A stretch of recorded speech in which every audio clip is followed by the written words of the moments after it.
Here's what happens when you choose a stable job over a passion project. Number 1, you can plan better for the future. Since your paycheck comes in bi-weekly or monthly, you can plan to pay your payments on time. If you have rent, groceries, utilities, and other bills, it's easy to get organized and find a way to help you survive. Now, if you are a freelancer, the paychecks will become a little less frequent depending on the amount of commissions you receive and also other ways you get paid for your income. Well, in the beginning, it's going to be very rough because you don't have as many clients and people that will help support you financially on your art journey. So this is very hard to plan when you don't know what is next, and uncertainty is certainly really hard, especially if you have bills to pay. Number 2, you know what you need to get things done. So people don't often talk about the very clear path that you see when you take a steady 9 to 5 p.m. job. Most often, it is a job that is in a company and there's a clear hierarchy of people, hoops to jump, ladders to climb to become successful in that company. It's not very hard to see where this path will lead you. However, if you become a freelancer, that's when it's uncomfortable to not really know how and what your path will look like. You don't know if you should start a YouTube channel, a Patreon, a small business, and an email list, all of the things. And where do you even sell all these items? It's very open to interpretation, especially now with the internet, and it seems like you can have to do everything all at once to even possibly earn some amount of cash. Or you can just be a 9 to 5 and you will know what will happen. You will get it bi-weekly. Number 3, you can still treat art like a hobby and not a burden. So since art is still your passion, if you have a stable job that's not artistic, you can still use it as an outlet to draw your feelings and what happens in your daily life. You also get more material that is not art related to draw into your ideas. So for example, if you work as a teacher, you can draw every issue or problem that comes in as a story for your characters that happen in your classroom. If you work as a cashier, you can draw the little interactions that happen with these customers or stories that might be in one of their lives or something like that. And your passion is still there. You can still pull from that freedom of artistic creation. However, if you have art as a job, there will be clients you have to please, things you have to draw that you don't really want to or know how to, and it's all because of the money. You also have to know all of the latest software updates, and you also have to keep on top of all the trends that are happening in the artistic market. People will criticize your work because they are getting paid for the product and not just for your artistic vision. So slowly, you might associate art with stress, and that hobby slowly disappears over time. You're gonna have to find yourself a new hobby.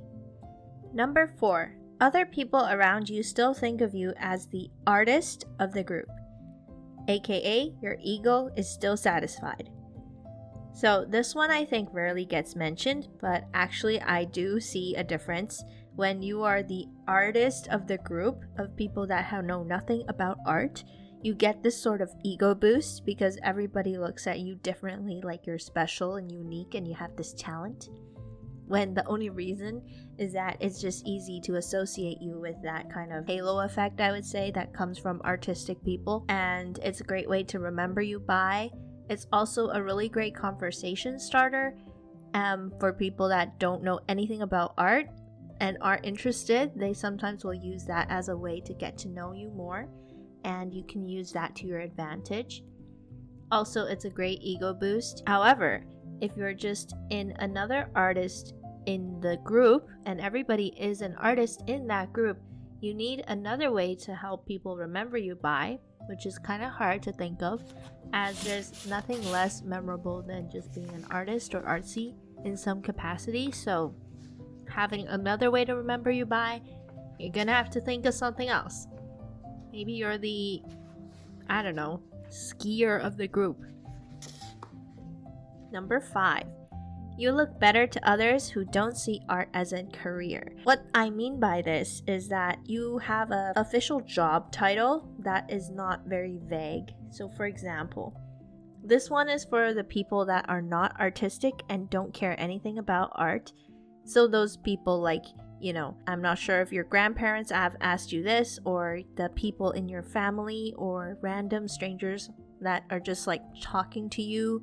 They're gonna ask you about your job for sure, because that's one of the things that people ask you.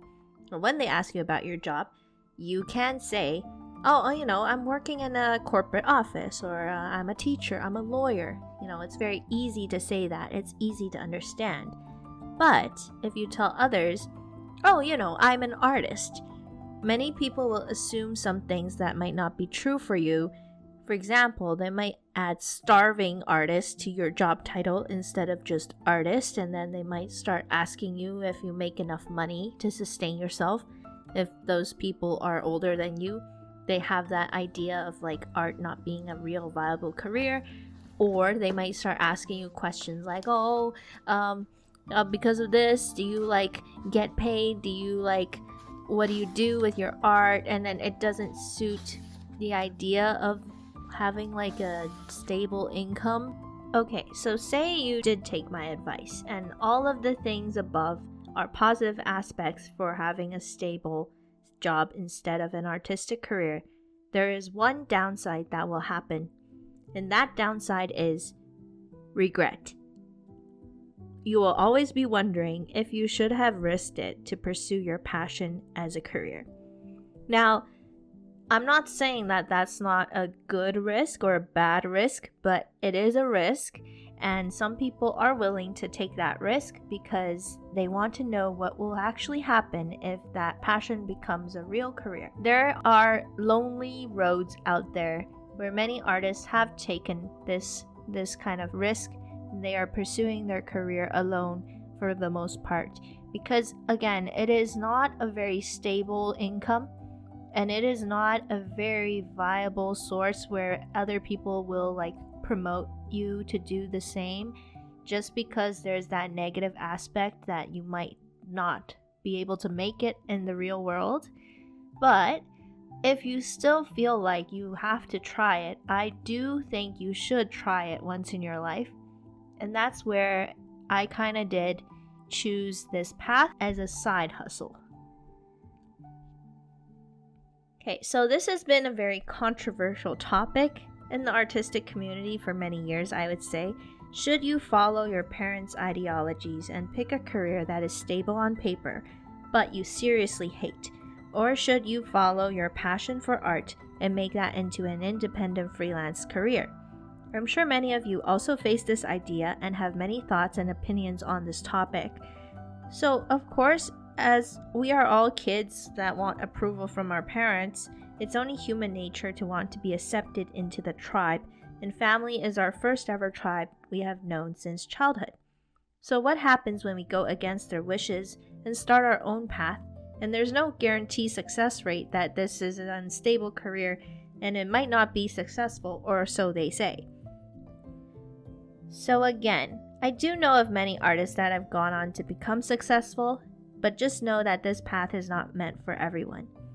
If you are like me, a person who likes stability, I would suggest the route that I took, which is to take that stable income and then pursue the art career on the side as a side hustle. But if you are a risk taker, then be sure to try it out, but do know the reasons that are positive for the path that I took, and then you can take that into consideration when you do start choosing that career. Now maybe it won't be so bad, and maybe you'll come back to this video and tell me that you have succeeded. And for that, I wish you all the best and make your best artistic career happen, and I'll see you soon in the next video.